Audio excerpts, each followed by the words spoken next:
Welcome back to Postcards and Podcasts. I'm Thomas Mallitte, and we are in the studio at last, having returned from Upton Castle last time on our heritage tour with Howard Rudge. Our last in-studio interview was with John Foreman discussing natural heritage, and today I'm discussing the Rebels of Pembrokeshire with Naomi Chiffi. Mrs. Chiffi, please refer to her as if you leave any comments or wish to discuss it with me in the future. She is the great niece of Jemima Vowr, or Jemima Nicholas, the lady who arguably fended off the last invasion of Great Britain. How do we know each other? We know each other, Mr. Mallitte, because I used to be your teacher. Yeah. Wasn't that a joyous time? Your English teacher, to be precise, and you're quite the creative sort. Thank you. You're welcome. You take that. Anyway, creatively moving on. Tell us about Jemima Vowr. So, Jemima Nicholas was a cobbler. She was born in Mathry, I believe, and lived in Fishguard. And she has gone down in Welsh legend as the woman who saved us from the last attempt at French invasion. Mm-hmm. Parts of this story, I'm sure, are wrapped up in myth. Yes. There are certain things that are factually accurate. Yes. But the fact remains that she was quite an Amazonian woman who was very annoyed at the idea of the French coming and invading. Yes. So she went and rounded some of them up and marched them back into Fishguard. 12 of them. Yeah, 12 Frenchmen. What I always loved about... Not Lotharios. What I always loved about this story when I was growing up, because obviously I heard it a lot from my grandfather,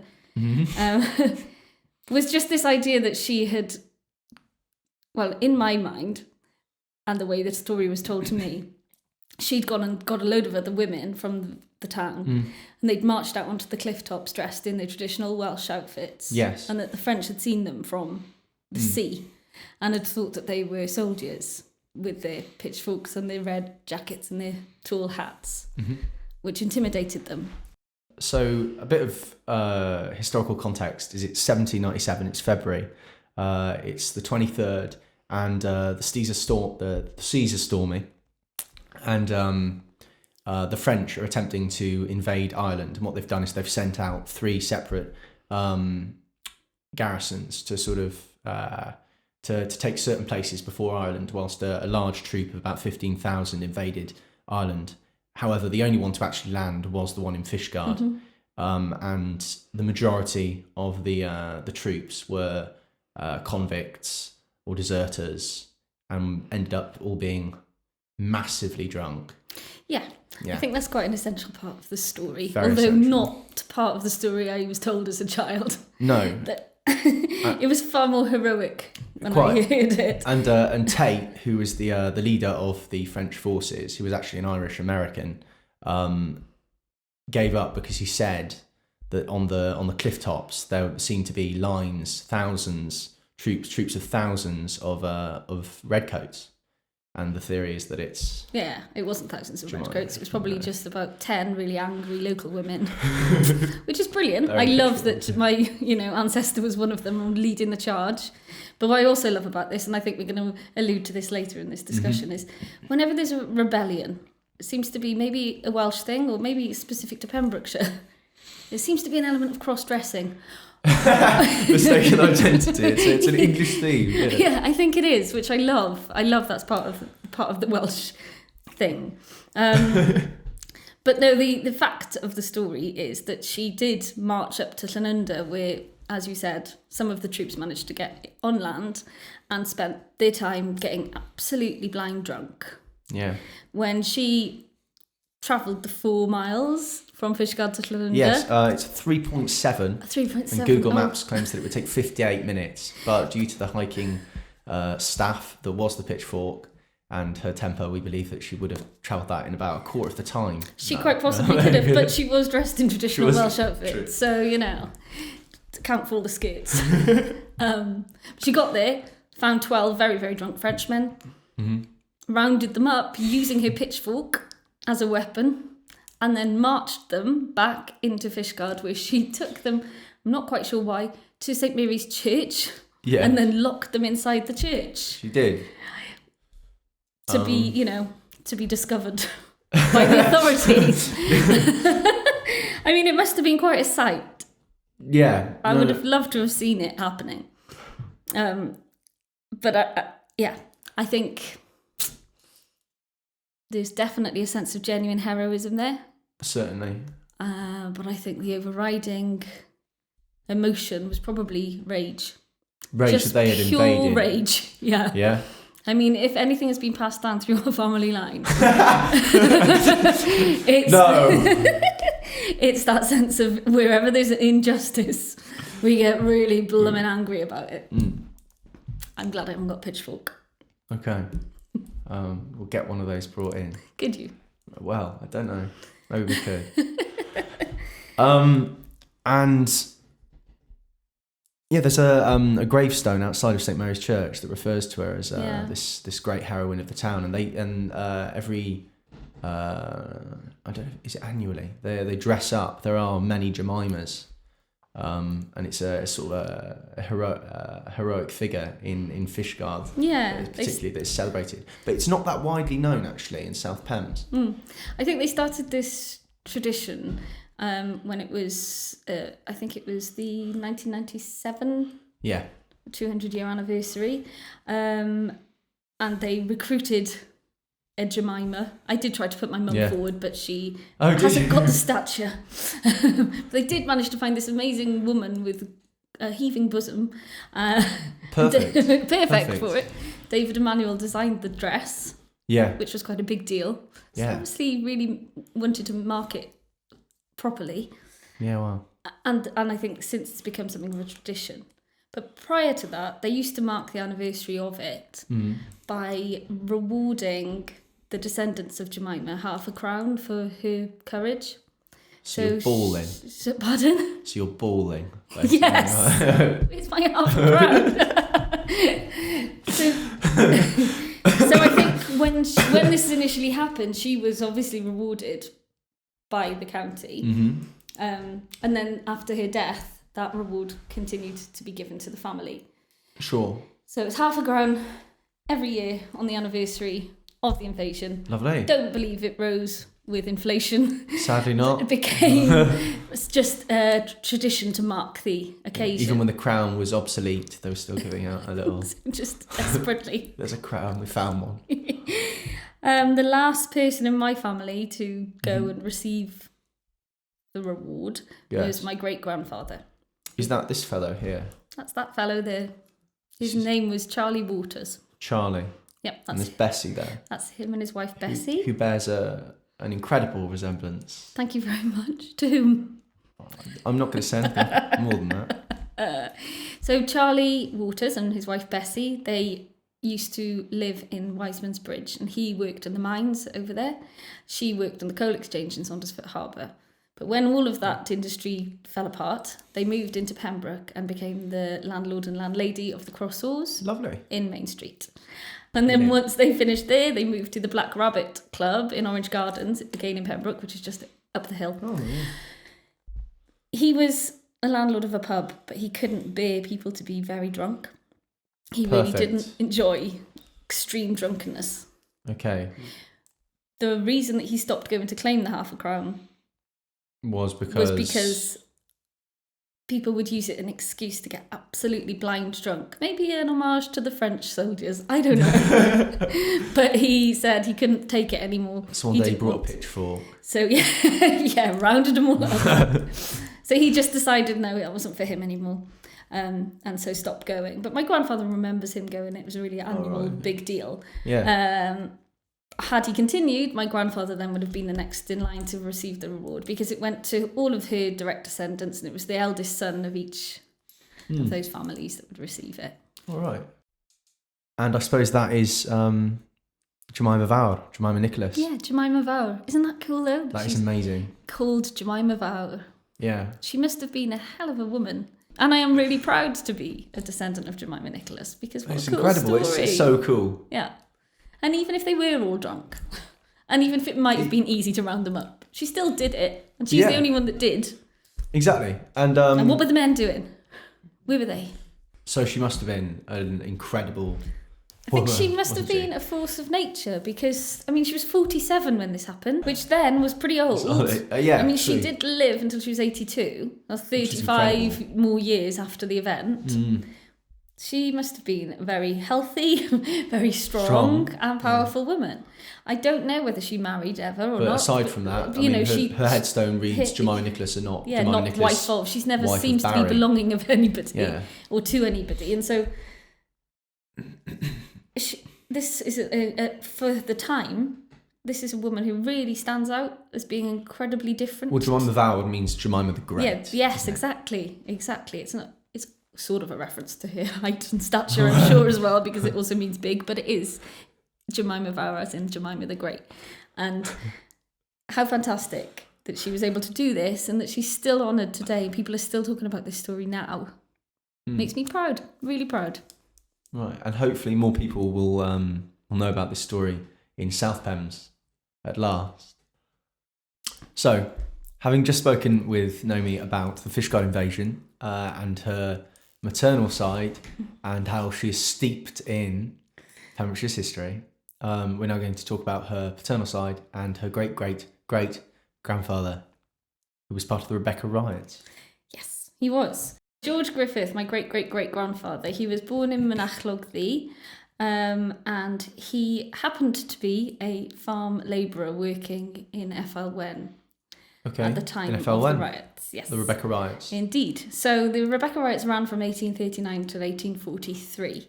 And they happened as a result of a perfect storm of hideousness that was happening in the area at the time. Yeah. So in the early 1800s, there'd been a huge sort of growth in population, which meant that times were hard, employment was difficult to find. So people were living in difficult times. A lot of people were smallholders. They were tenant farmers of small holdings, which made enough money to support themselves and their families, but little else. They had to pay quite high rents to the landlords, the landowners. And to the church. So we'll come on to that. So the landowners decided that they would actually be able to make more money if they combined some of these small holdings into larger farms and rented them as larger estates. But of course, a lot of the average smallholder tenant farmers couldn't afford that increase in rent. So that caused problems.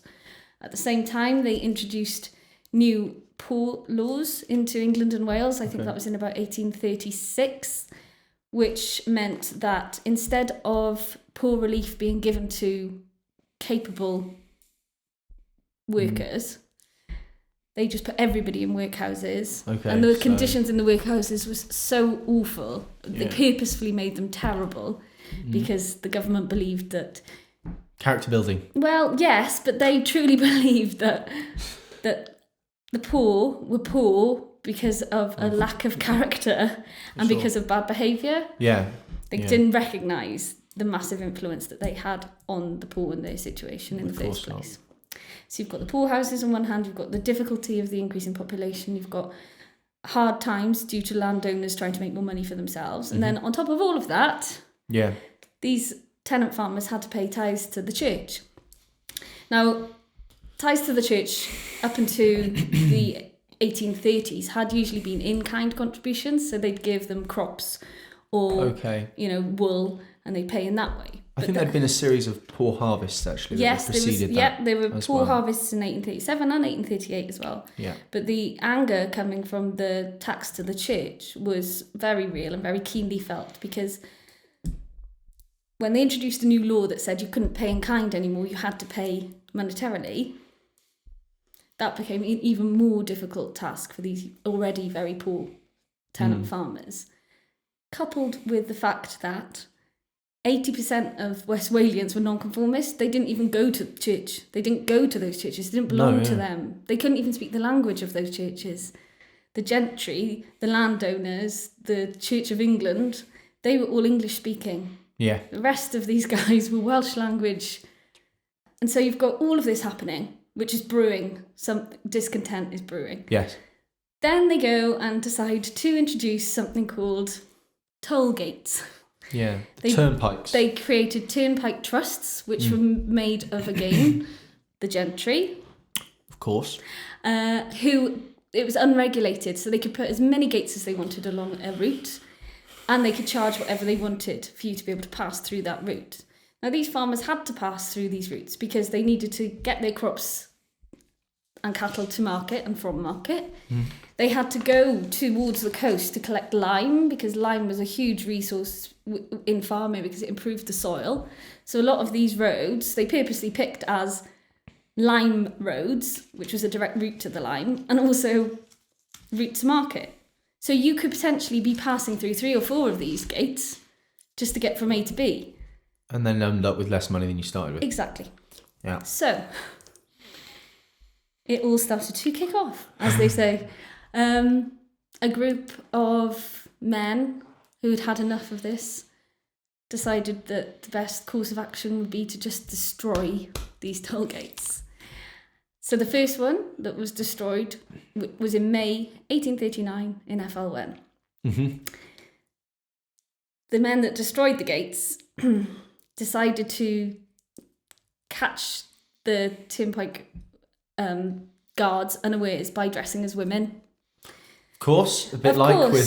So Jemima gets mistakenly identified as a big Welsh man. And they obviously these were guys, taking a leaf out of her book, weren't they? So they decided to dress as women to charge the toll gates, and they did it very successfully.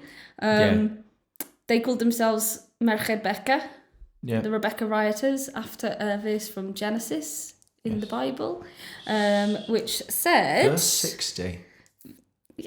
Verse 24, verse chapter 24. 60. Oh, that's it. Forgive me. And it says, "May your descendants possess the gates of those which hate them." And that became the motto of the Rebecca Riots. Oh. So they destroyed the toll booth at Ethelwen, and George Griffith, my great-great-great-grandfather, was one of those original rioters. Amazing.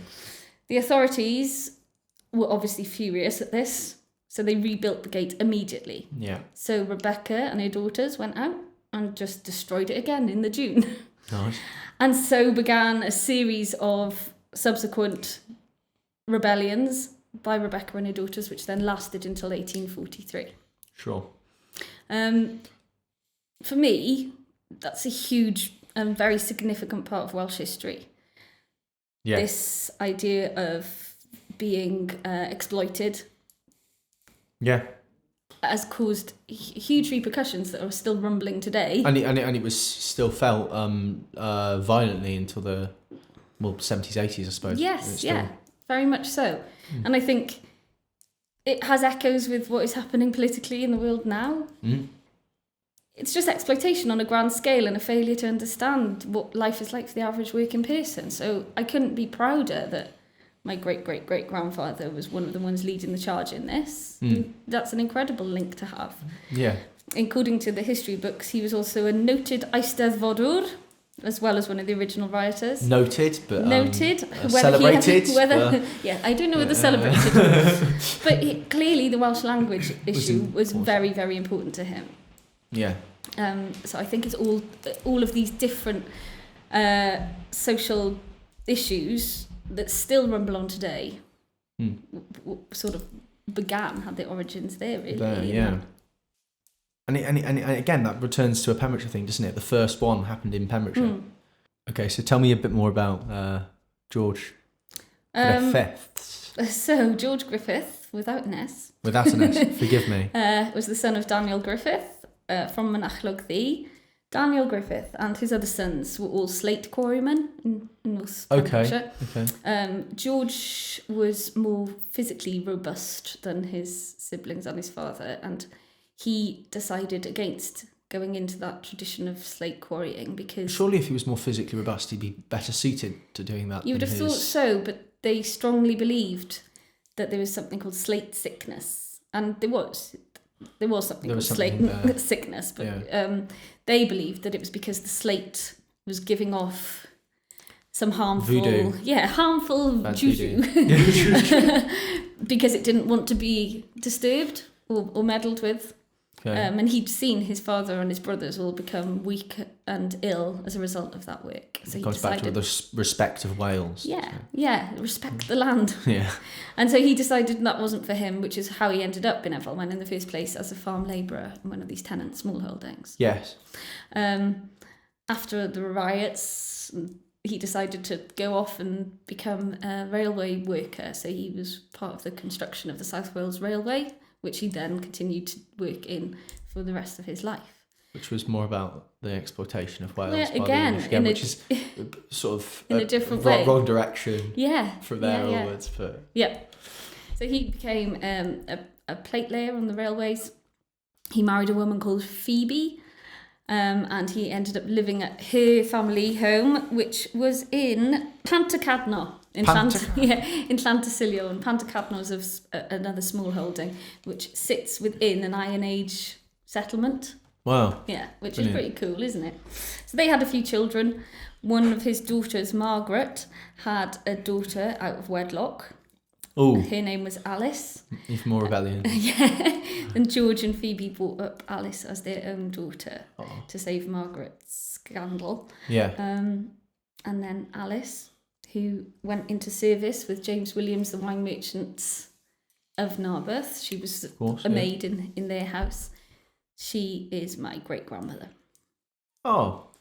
That's the link. That's the linking line. And what you were saying about it's still felt today around the world, the effects of the Rebecca Riots. I think the rumblings of the dissent, the reason for it, is still felt today. I think we have... Well, to be Welsh is... Yeah, to be proud of being Welsh and to be protective of your land and your country and your language and your rights. Yeah. It's not a Welsh thing, but it is a real rich part of Welsh culture and history and what it means to be Welsh. I think connection to the land, respect for it, is central to how we feel as Welsh people. Completely. And being told what we can and can't do by what we consider to be outsiders. Yeah, is completely...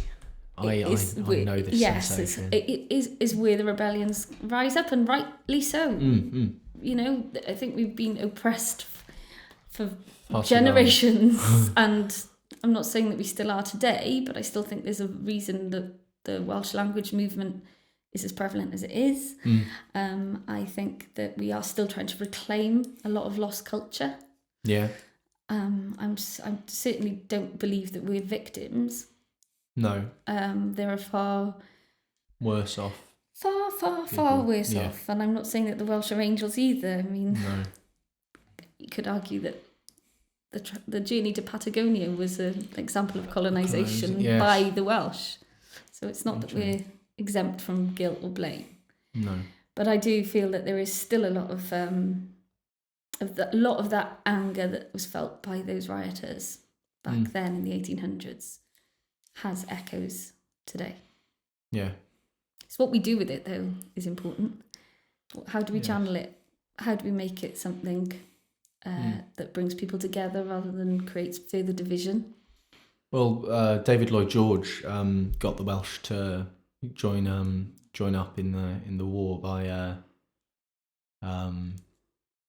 by expressing freedom as being something they could attain. I don't know that was entirely achieved. No, but that sense of being free, that idea of freedom, is vital. Yeah, it's vital to all humans, wherever they are, or feel that they are being oppressed. Yes. And I just love that in order to do that, and in order to attain that freedom, sometimes the Welsh have to cross-dress to get there.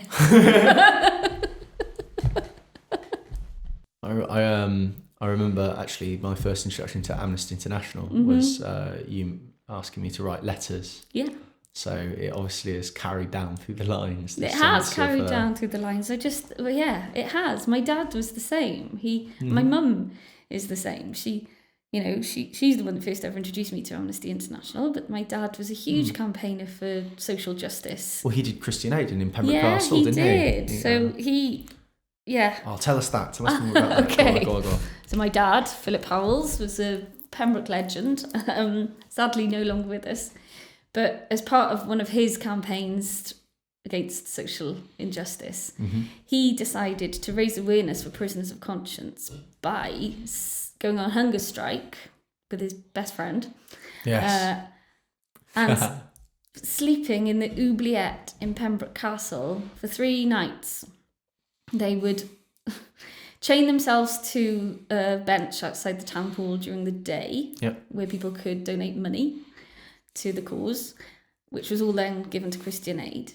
And then the reason behind sleeping in the oubliette was to raise awareness for prisoners of conscience. Yeah. Now, I think you've seen the oubliette in Pembroke Castle. I have. It's certainly a horrible place. It's a hole in the ground. What the oubliette is to forget, isn't it? So they put the prisoners in there to forget about them. Yeah.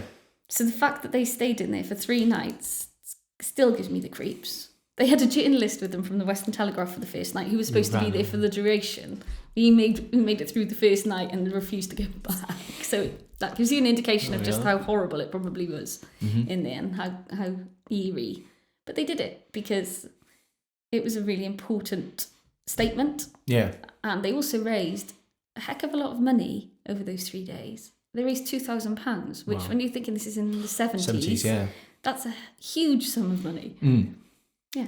It should be done again. It should be done again. You should do it, Tom. I should do it. I should do it. I need to talk again at Pembroke Castle and see about doing it, and then we can document it. Yes. And put it and turn it into a... Oh, like a most haunted.